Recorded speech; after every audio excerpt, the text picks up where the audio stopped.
Recently, in South Africa, there was an individual who broke into a university dorm room and he proceeded to urinate all over the students' belongings in the dorm room. Now, was this individual drunk? No. Did this individual premeditate this incident? Yes. The individual who broke into the dorm room was a white South African. The individual who he urinated all over his belongings was a black South African. This was literally a textbook definition of racism in South Africa. Now, I'm not sure how familiar a lot of individuals are with South Africa and racism, but in the 1980s, they had something called apartheid. Basically, if you were a black South African, if you wanted to travel or go anywhere, you had to demonstrate and show papers to white South Africans. This was really shameful. And a lot of South Africans protested against apartheid. Famously, you had white women, South Africans, who wore black sashes and protested in silence what their white South African government was allowing to happen. The black South African men always had to show papers. But what really set the protests off in South Africa was when they started demanding that black women South Africans also had to show papers.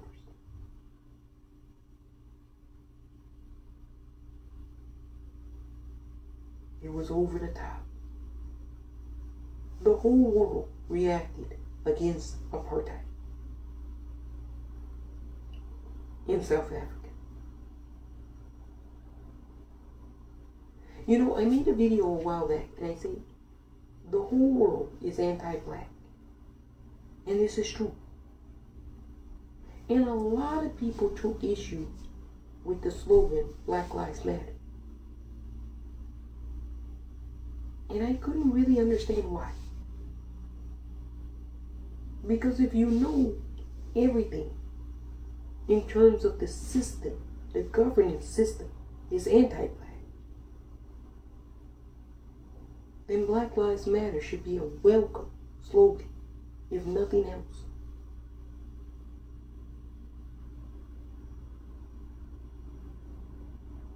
It's applicable for every group.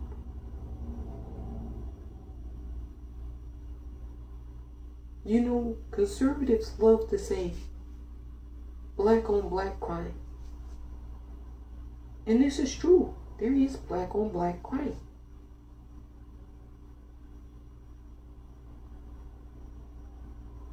So those black individuals that commit crime towards other black people, they need to understand that Black Lives Matter too.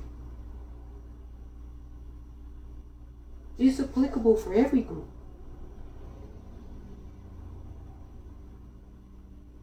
Everybody needs to understand that Black Lives Matter. This individual in South Africa, what a disgrace. He too was also a university student. or the disgrace. You get to university, higher education, and you pull something this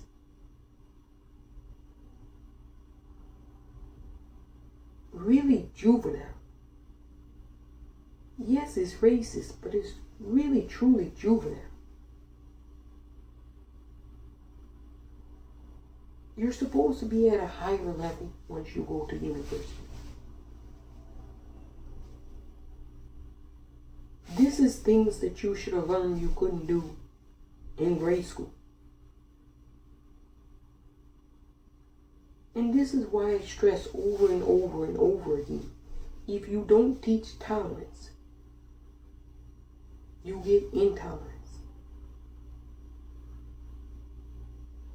The shooter in Buffalo a week ago. Do you think that he was being taught tolerance?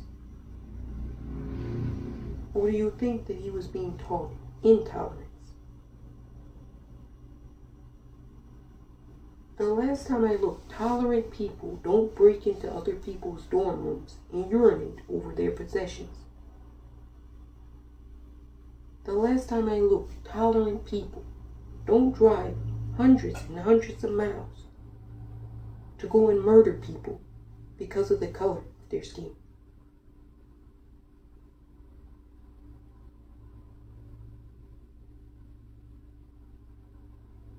Racism is not a uniquely American issue.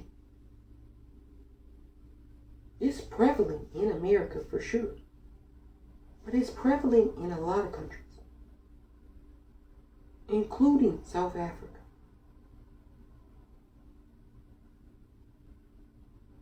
You know, all of these institutions and all of these organizations, companies, governments, they do the usual, yada, yada, yada. We are for diversity. We're for equity. We're for inclusion. They say all of those nice words. But I think the central question we ought to all start asking ourselves is this. Why do these instances keep occurring? If we're really plugging diversity, equity, and inclusion, why do we see so much intolerance in our society? That's how you can tell that it's just words with nothing to back it up behind it. Because if individuals were really learning diversity, equity, and inclusion, their behavior would demonstrate this. But it's not being taught, and it's not being learned.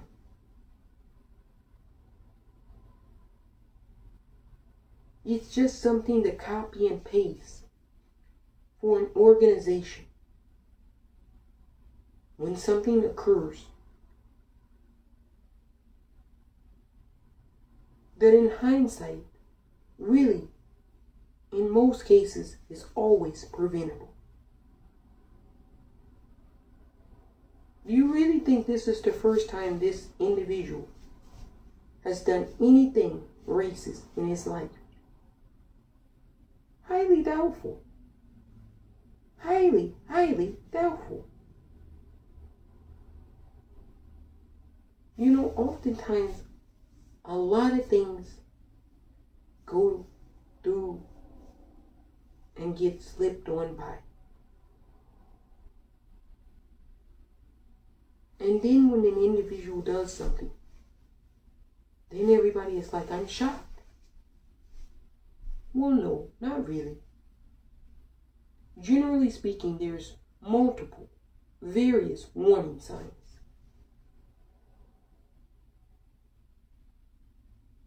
It's just people generally don't care. And they don't heed the warnings.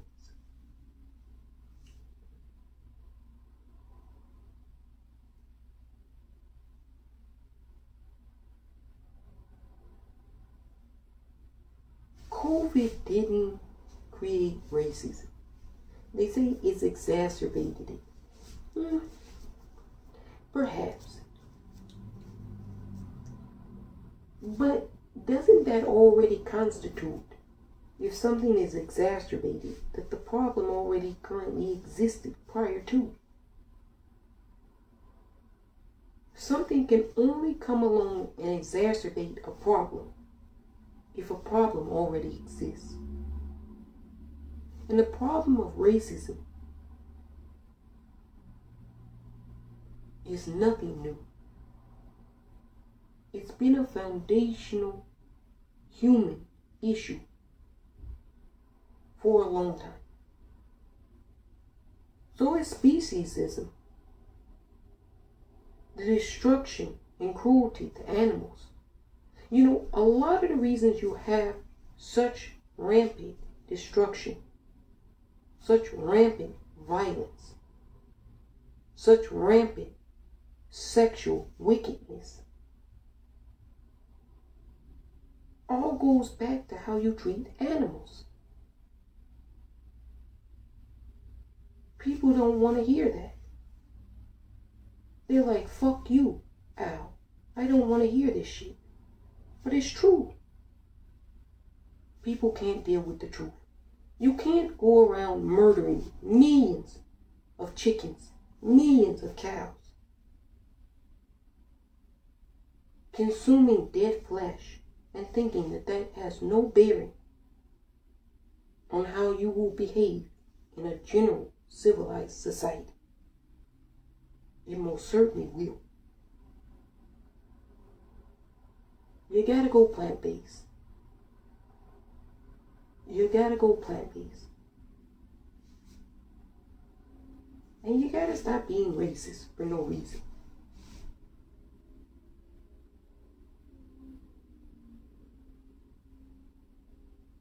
You know,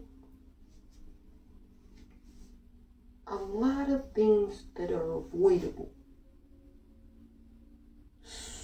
super avoidable, happen because a lot of individuals don't want to change their behavior, their patterns. And then when shit happens, a lot of people go, oh my goodness, I had no idea. But generally speaking, we all do have an idea.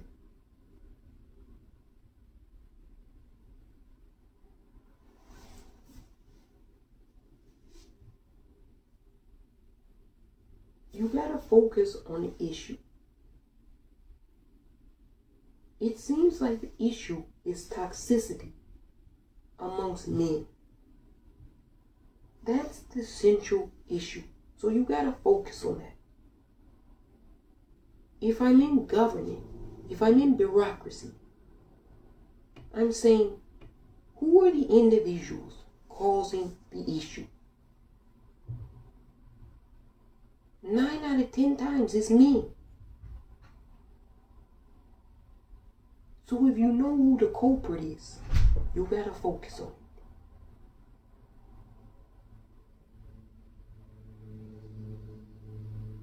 And there's a lack of willingness to focus on the culprit. Because a lot of people in governmental positions don't want to go after people who look like themselves. It's just that simple. They'll let wrongdoing slide because they feel like they're a part of the group.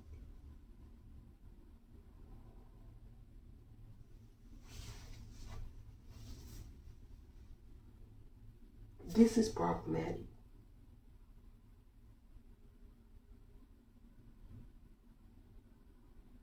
They're like, do you ever call out anybody in your group? Of course I do.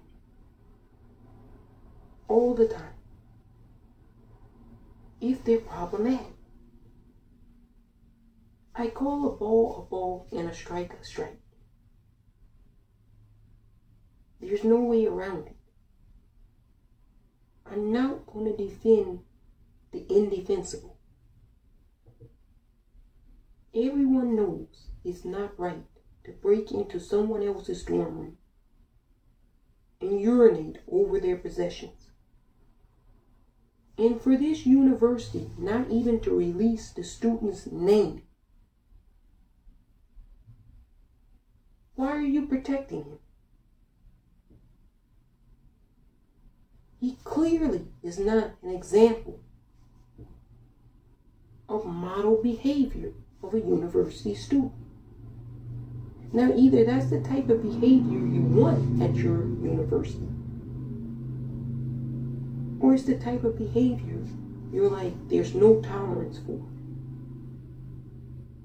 You're out of here.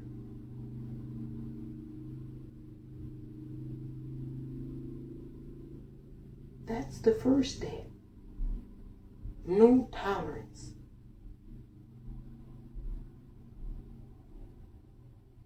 No tolerance for certain type of behavior.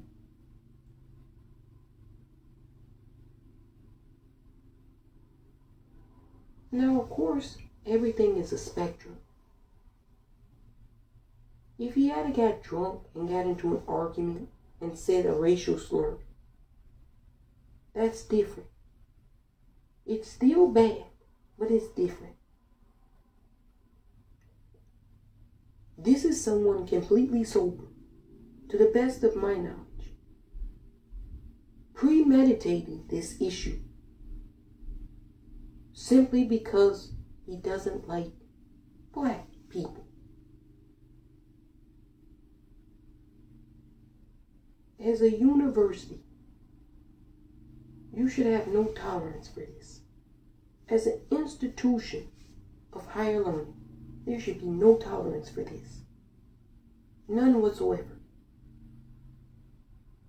I call his parents and I tell him, he's got to go.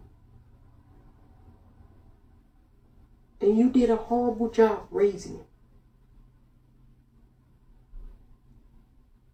I'd say because he's of the age where he should know this is not appropriate behavior. And he's a disgrace to our institution. He's got to go. As simple as that. You know, if you make examples of individuals who do bullshit like this,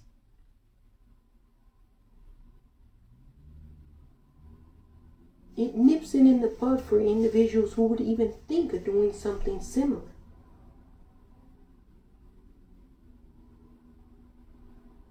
But if you make excuses and you put up protections,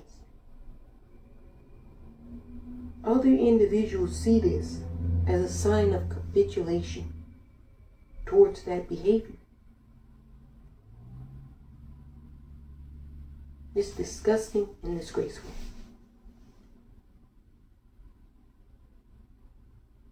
And it shouldn't be allowed. You know, the sun comes up when it comes up, and the sun goes down when it goes down. There's day and there's night. You don't see night arguing with daytime.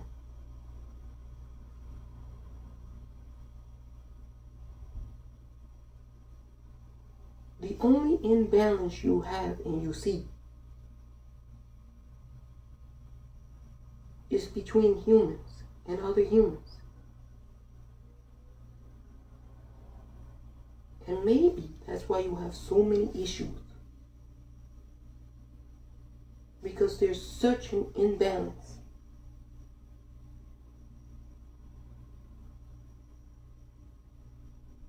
You ought to examine this and see if there's any truth. And if there's the slightest truth to what I'm saying,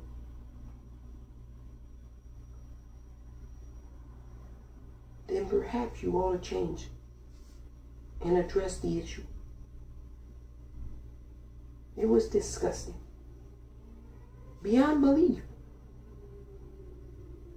My first thought is, who does this? Who goes into a university dorm room and urinates over someone else's possession? That was my first thought. And then my second thought was, well, it's been condoned for so long, the racism, that it's no wonder people think that they can still behave this way.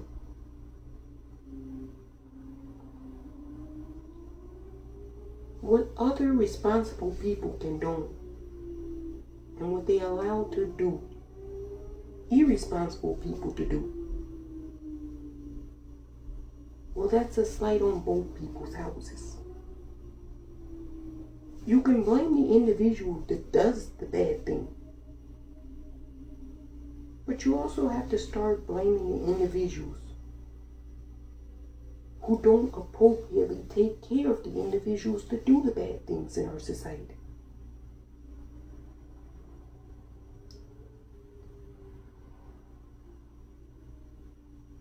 You know, if somebody goes outside and they start killing people, it's on them as the individual. But if the legal system doesn't punish the individual, the message you're sending to everyone else in the general society is that this is okay, acceptable behavior.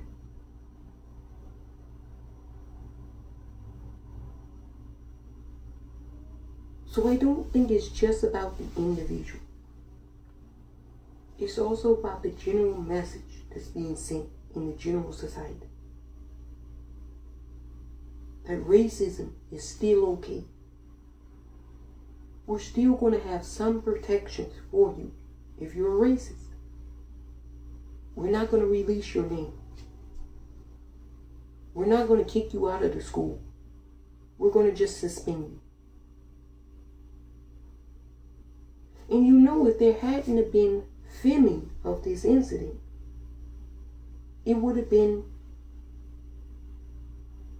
a he said situation. And you know, they would have never believed the black South African. The university, it's sad to say this, but it's true. If there had been no filming, they would have never believed him. It's on film, him urinating. So it's not like the university has to do some deep, thorough investigation. His face, his body, it's on film. You got everything. You gotta set an example. You gotta say, no more tolerance for this bullshit.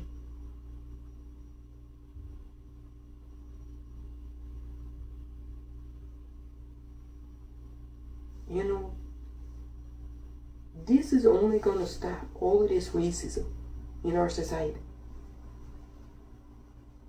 when everyone who isn't racist puts their foot down and says enough. And that's going to look a lot of different ways in a lot of different places to a lot of different people. But I guarantee you, it's going to happen.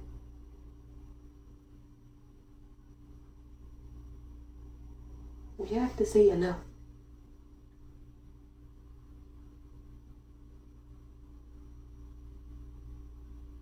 If you don't know how to behave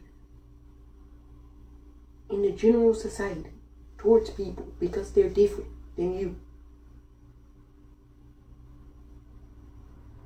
then really we have to ask the question,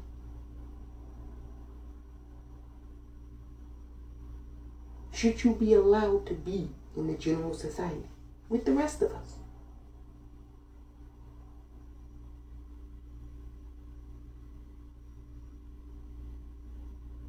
That's a difficult question to ask, but it's necessary. You can't have people just breaking into dorm rooms, urinating, on people's belongings because they're black. You can't have individuals driving hundreds of miles, shooting grandparents at grocery stores because they're black. You can't have individuals showing up in New York with syringes and needles to stab black people. You can't have it.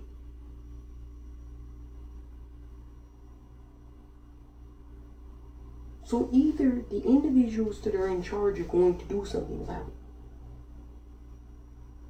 or the rest of us, we're going to have to take matters into our own hands. Look, I know who a lot of these individuals are. Personally, I know who they are. The time of deflection and excuses are over with.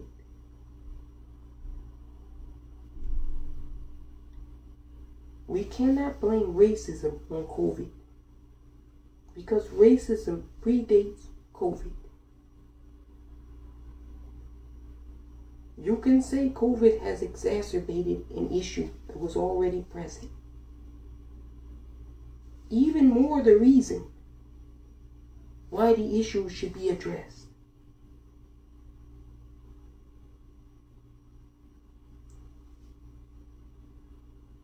Silence is complicity. I just want everyone to understand this. Silence is complicity. You remain silent about an issue that you know has detrimental issues and impacts on our broader society will not lead to any good outcomes. So as they used to say back in the day, speak now or forever hold your peace. Don't get upset when we do what we have to do, because the responsible people, or the supposed responsible people, don't act in a responsible manner. We're going to have to do what we have to do. If the situation doesn't get taken care of, and we're prepared to act. I never say anything that I'm not prepared to do personally myself. We're all prepared to take care of this situation.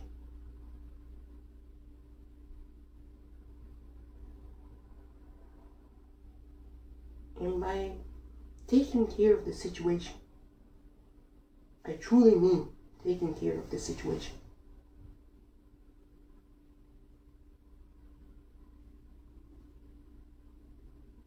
So let's not let it get there.